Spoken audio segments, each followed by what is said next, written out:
with me as I attempt to show you a box that we packed. So this box right here is for the 10 to 14-year-old girls. And we did go with a slightly larger box. This one is from IKEA, just because we had so much stuff to fit in it, and older kids' clothes take up a little more space.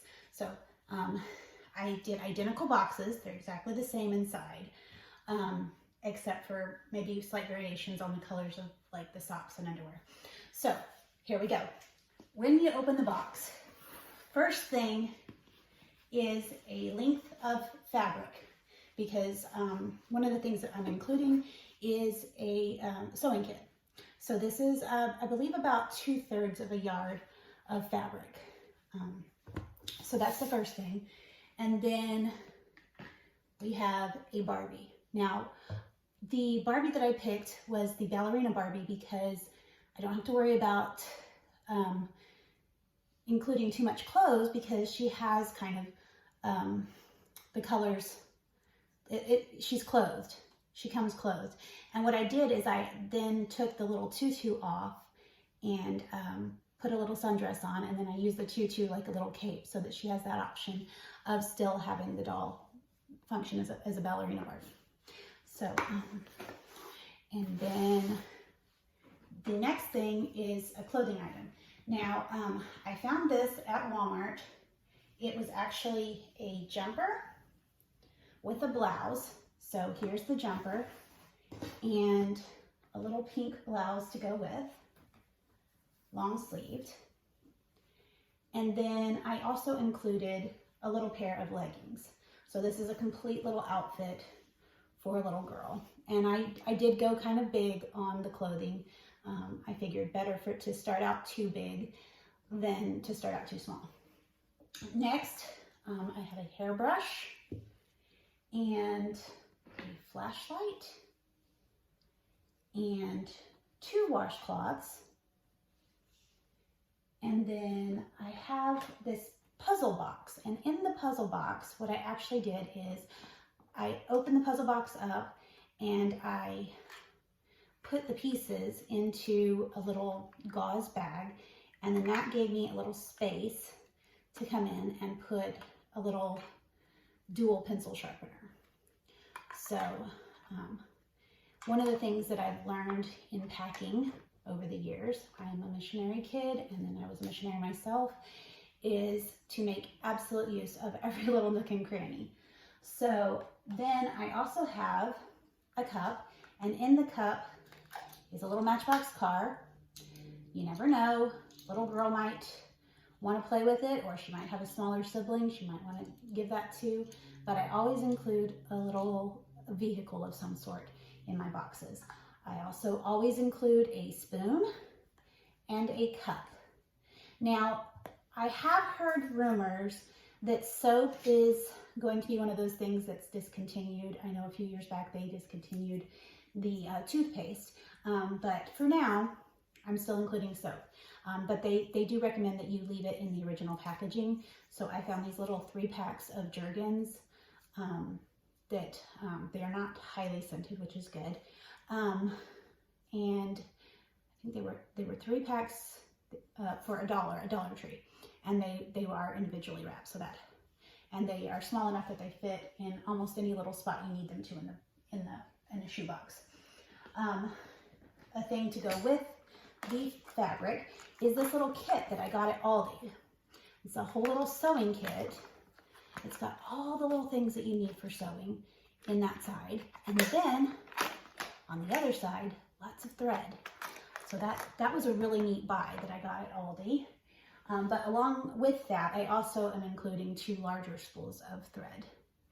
And then this could be considered as something to go with the sewing kit or with the school supplies, but I also am including a larger pair of scissors to go along with that small pair that's in the sewing kit.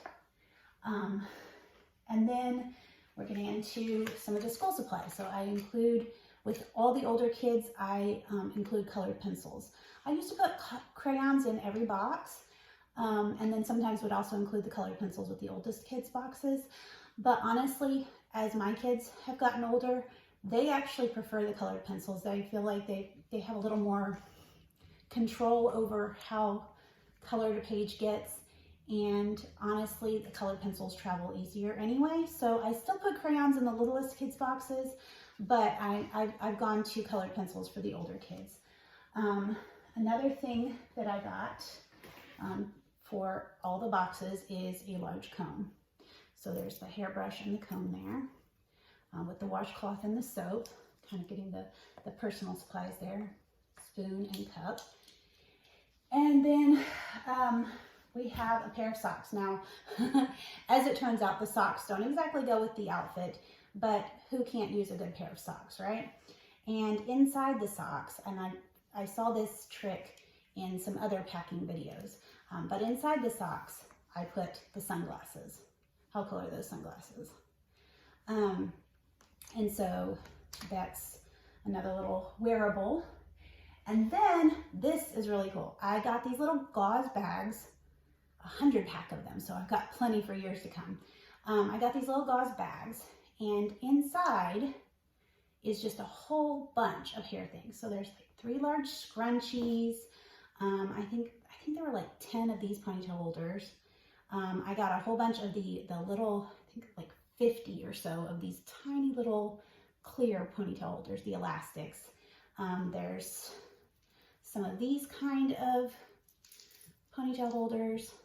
I think 6 of those, and a dozen or so little metal barrettes, and about 20 bobby pins.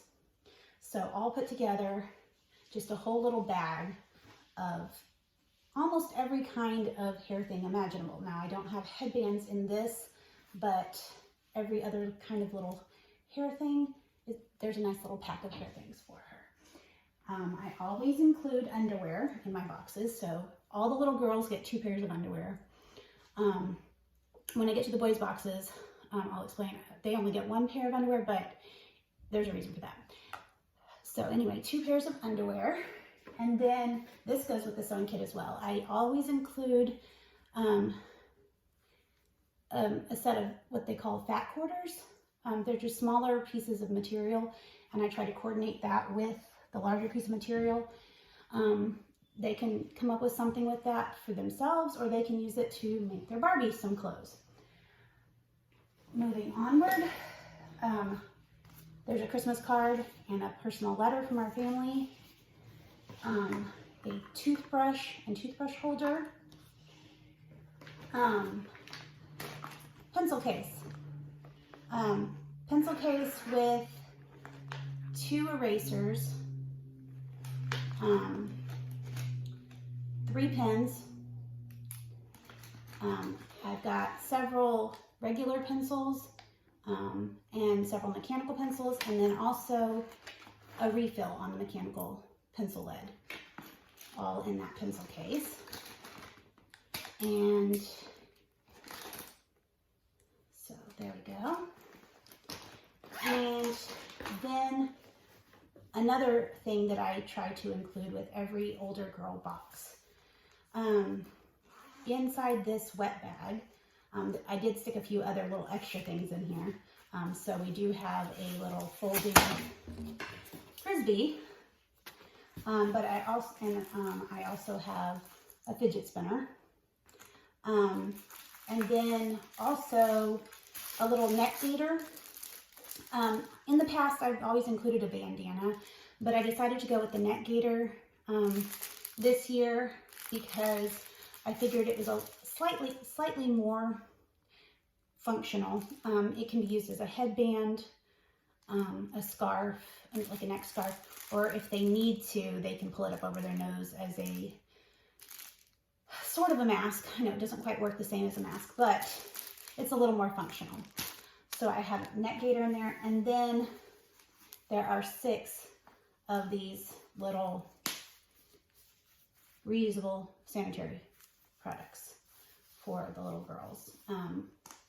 Because in many countries, if they don't have the proper supplies and their cycle comes around, they're unable to go to school. So that's always something that I do try to include in my older girl boxes. I also have a notebook, spiral notebook, 120 page, 3-subject notebook.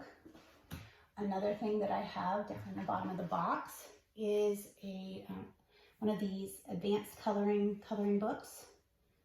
And I stuck a few little surprises in as well, some pages of pretty stickers. So, and then way down on the bottom, I have one of these reusable Ziploc bags.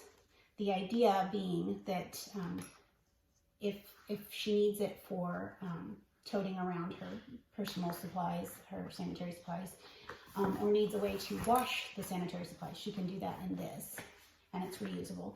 And then I have a little info card on how to store and wear and clean the sanitary products. So that all is what I have in my 10 to 14-year-old girl boxes. Thank you. God bless.